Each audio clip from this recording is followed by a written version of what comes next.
if you're like me, you might like making earrings. Um, I've actually published a book which is called Creating Beaded and Wire Earrings, which you can find on Amazon.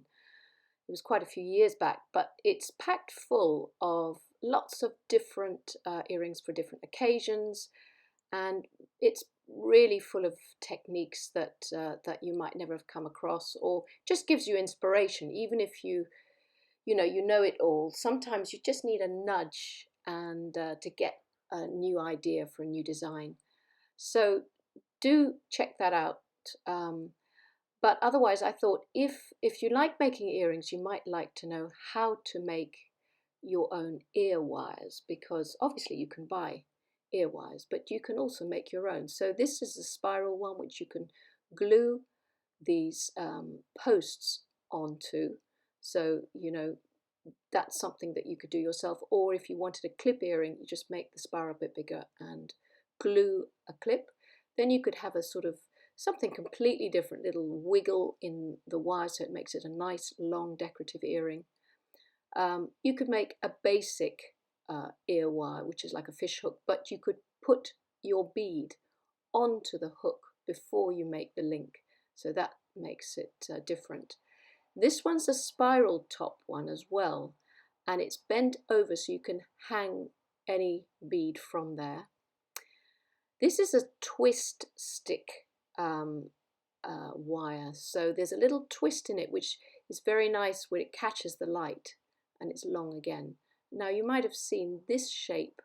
I quite like it, it looks quite modern, and for this one you can use it plain, or you can wire little tiny seed beads or tiny crystals or gemstones along the front to give it a bit more decorative detail and a bit more colour. And this big spiral, you just feed it onto your ear, and it's really, you can hang any charm off it. So you can put a load of charms on jump rings, and just every time you wear a different outfit, you just put the charm that matches your outfit. So this one's really quite fun, and you see you can just alternate and have a whole range of different charms to suspend off the link. So I'm going to show you a few of these different ones. This basic spiral, this one I've wired a bead to the fishhook bit, or you can just make it a bit more spirally and decorative. So I'm going to show you a few, and of course there will be plenty more. Now this is 0.9mm wire, but of course you can use sterling silver, you can use gold, you can use anything you want, as long as it can go through the ear. But 0.9 is my preferred gauge. So I'm going to start at the end of the spool, and you always start really with a circle. So that's where you're going to suspend whatever you're going to suspend off it. Now if you find the circle is never quite round enough, just take the very, very end off, and then bring it round again, and it will curl in much better. So that's just a tip to make it a little bit rounder. So this one, this is the big spiral. So I start off quite small, keeping the spiral quite small. So that's going to be the center of my earring. And then I want to increase the size, because this is the bit that's going to fit onto the ear. So it's going to slide onto the ear. So we want to increase the space just at that point. And now obviously how big you make it is completely up to you. So really I'm just going to show you one version, and then you'll have to experiment. And when you're making ear wires, obviously you'll be doing them in tandem, so you'll be creating one and then straight away creating the other, and you can use the first one as your template. So there you have it. There's the shape, and that is already quite strong, because it's my wire is 0.9, just under a mil. And I'm just going to use my bail making pliers, but you could use a pen or a biro or something, and just bend the end outwards so that it's like a little lip, so that feeds onto your ear rather than a straight edge. Now I'm just going to hammer on a steel block just the center. I don't really want to change and flatten the outer wire that feeds onto the ear, but I just want to work hard in the center. And then for the outer wire, I use my nylon head. The nylon head just flattens anything, and it also tempers it a bit. So just stroke hammer with the nylon head to the rest of the earring, and that gives you a nice solid ear wire that you can work from. And this one is the one that you can just suspend any charm from that spiral.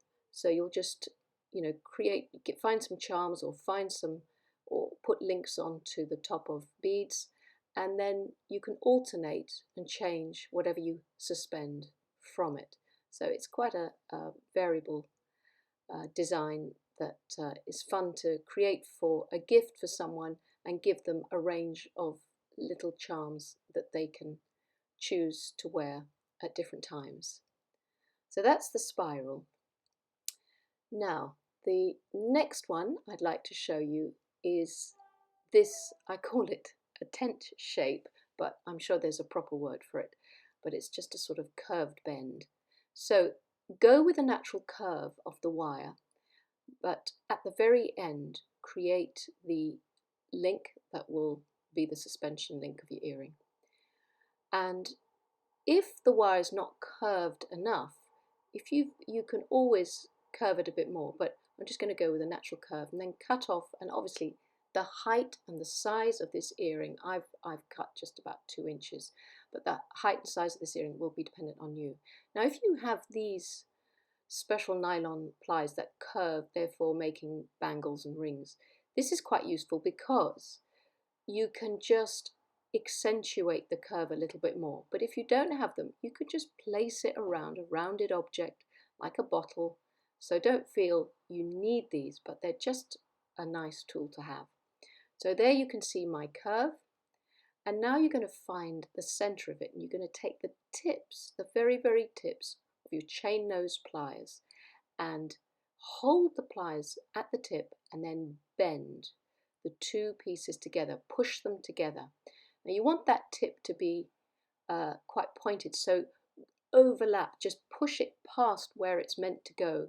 And I'm just squeezing that tip a bit more because I want it to be a bit sharper than that rounded end. So always go past where you want it to go first, and that will give you a more decisive point at the end of this earring. And then you can choose whether you want to use 0.4mm wire to bind little gemstones or seed beads or whatever to the edge. This one I'm going to do is the twisted stick ear wire. So what I'm going to do is just, again, working from the end of my spool, create that first little link with my round nose pliers. There it is. And then I'm going to roughly measure how much wire I need for each earring, and I'm going for a good, over about 2 inches or so. And I'm going to straighten the wire out. I don't want a curve on this one. I want to start with it as straight as possible. So just using you can use your fingers, you can use your pliers, you can use your nylon hammer, anything just to straighten it out.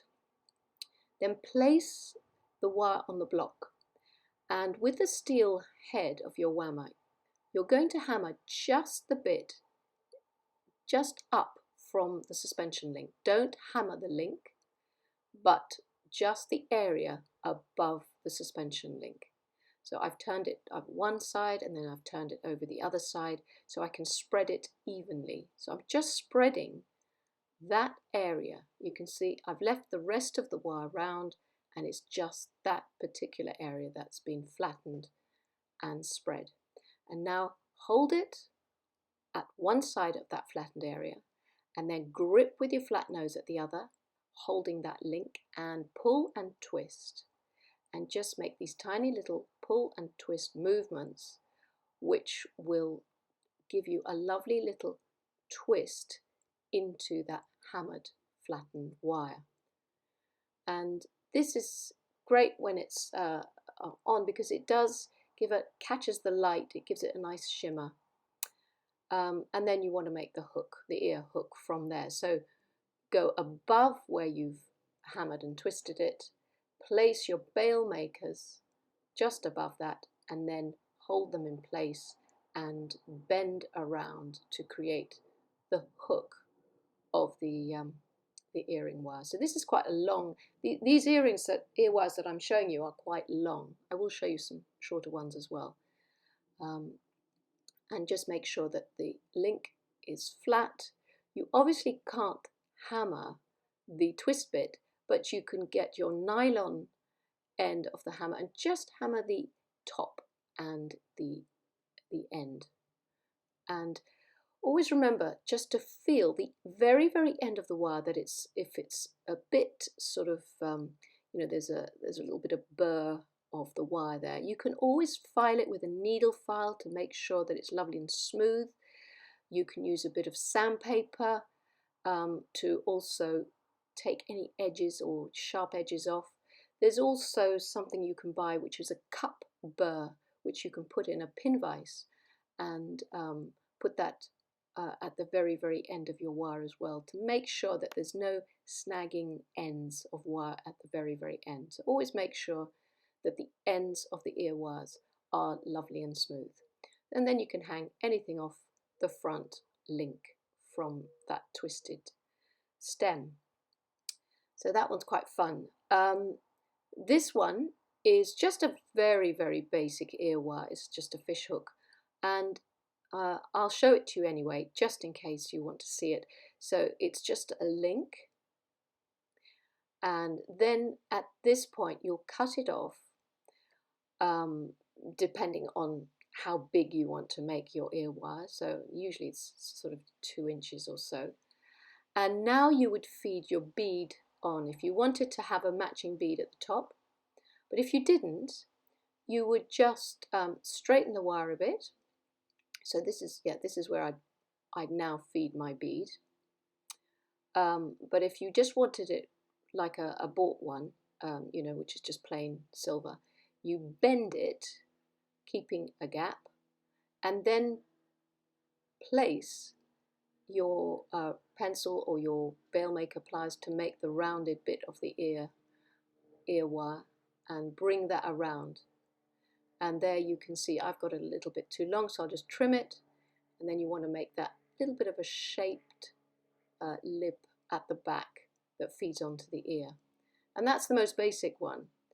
And I'm going to give that little bit of a hammering, not much. I'm literally doing this very gently. So I'm using my nylon pliers, and I've used my steel head just a little bit where I need it. And this you can also use, you can wire a bead onto that central bit to match the earring that's hanging, but that is the most basic ear wire that you can make. And you can see that one I've put a crystal bead on, so it just adds a bit more colour to it. Well, no, in fact, it doesn't add any colour because it's a crystal, but you can add the colour. Right, now we're going to do this little wiggly snake ear wire, which is a circle again, and then all you're going to do is centralize the circle, and then once that's centered, you can use the tips of your round nose pliers and just wiggle the wire backwards and forwards. Keep it quite small, but obviously if you wanted it nice and chunky, you can make it wider. I'm keeping it quite narrow at this point. So do a few wiggles like that, depending how long you want this ear wire to be, and then leave enough to make the rest of the earring, the hook of the earring. So I'm first going to just hammer the outer edges of those wiggles, and that makes them spread, the wire spread out a bit, and it also makes them nice and solid and firm. So you can see how that's sort of changed the shape a bit. And then we're going to make the hook. So I'm using my bail makers for this. So I just place it on there, create the curve. There's the hook. and then I can just put that little lip in at the end. So you can see it's all very simple, and you can make up your own versions all the time. I mean, I'm literally showing you some that I've come up with over the years that I particularly like. But, you know, just wiggle the wire in whatever shape you like, and you can create your own sort of variations on this theme. As long as you've got somewhere to hang your bead or whatever, your charm or whatever you want to suspend, that's all that matters. Now this one's a shorter version. I wanted to give you one. This is the spiral top where you glue it'll be a bought ear back to it. So I'm starting off with a little hook because I want this to be a very tight spiral. I don't want to have a sort of hole in the center.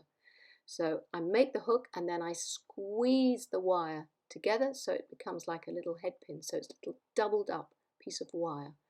And then I spiral the rest of the wire around that. And I just keep going until it's the size that I want.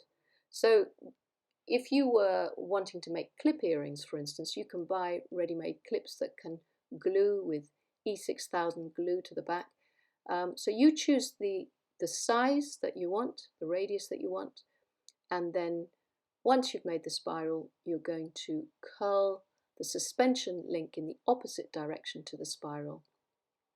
And what I tend to do is I bend that little suspension hook 90 degrees, so a right angle to the top, because that way my earring can hang straight from that. So this works really well if you want a sort of nice big top for an earring. And you can glue, as I say, these bought backs to them.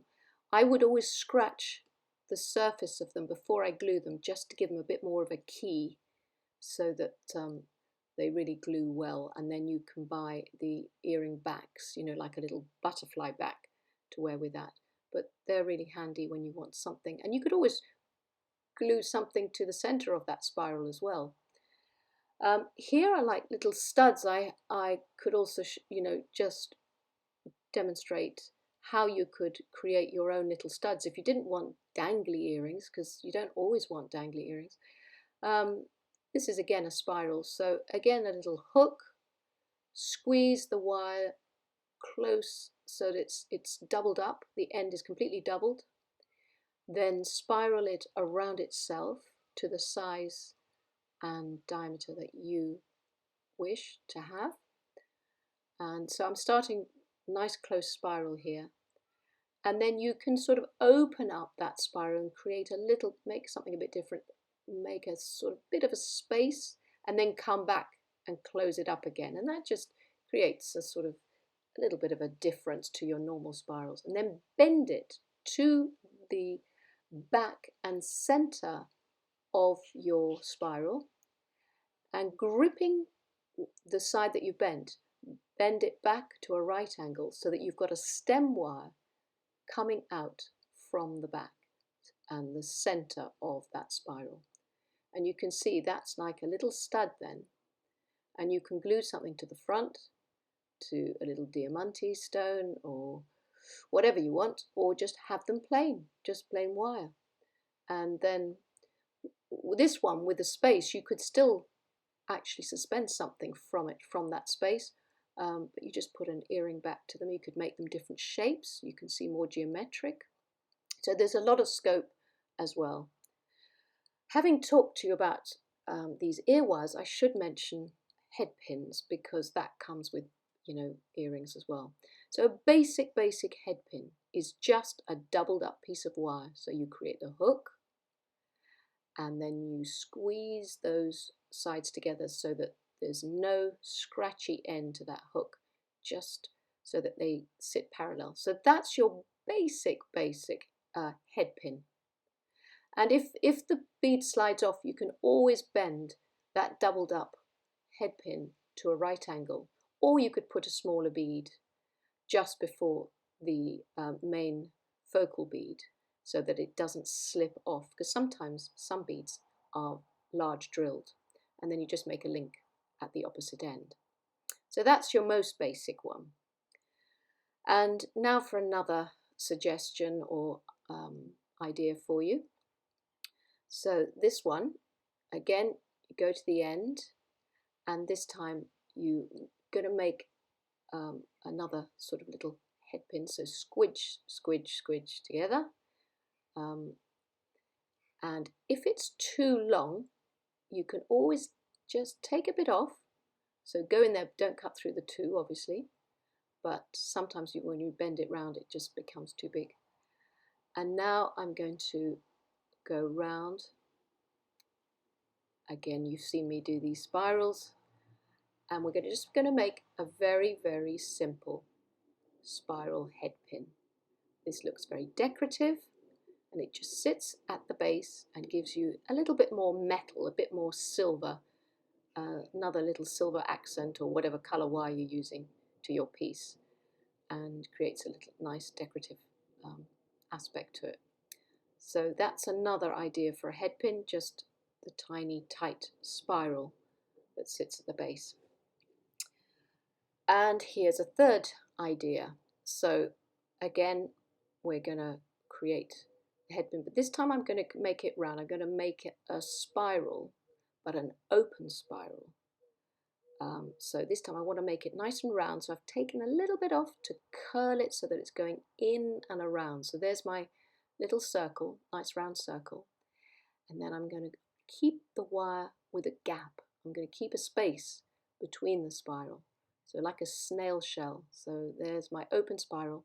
Leave a little space between folding it over onto the bead so that it'll sit onto the center surface of the bead, and then cut enough, leave enough rather, to create the top link, the suspension link. So that you can just do with your round nose pliers. And this is great for very plain beads because you've got this lovely spiral that sits on the surface and gives a really nice decorative effect without making it any longer. So that's another option.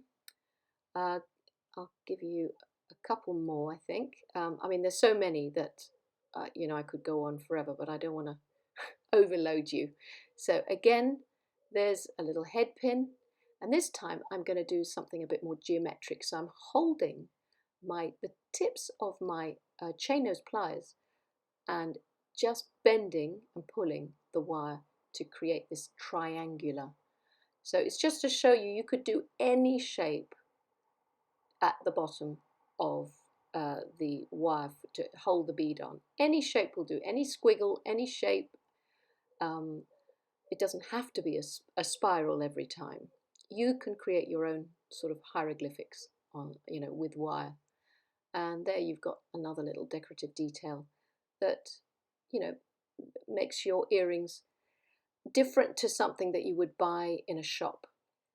So again, you just leave enough to make the link at the top and then create the suspension link. So there's your little geometric triangle at the base. And obviously another one is just to hammer it. So, you know, hammer the wire to flatten and spread it to create a sort of feather effect. So this is done by just feeding the bead on, go to the very end of the wire, and then flatten and spread just the end. So it becomes sort of like, it pushes the wire out like a paddle. You know, it mushrooms it out and it spreads only the end. So you've got this wide, flat surface. And that means the bead can't come off because it'll only go down as far as it can and it can't come off the end. And it leaves you with this sort of bit of silver. Now, if that was, it might be too long for you, but I quite like it long. So just, you'll have to experiment. Again, it's completely up to you. You know, the length and the style of your earrings, but this is just hopefully an inspiration video to get you going. So there you have it. You've got all these ideas to get you started creating your own bespoke, one-of-a-kind earrings. So have fun creating.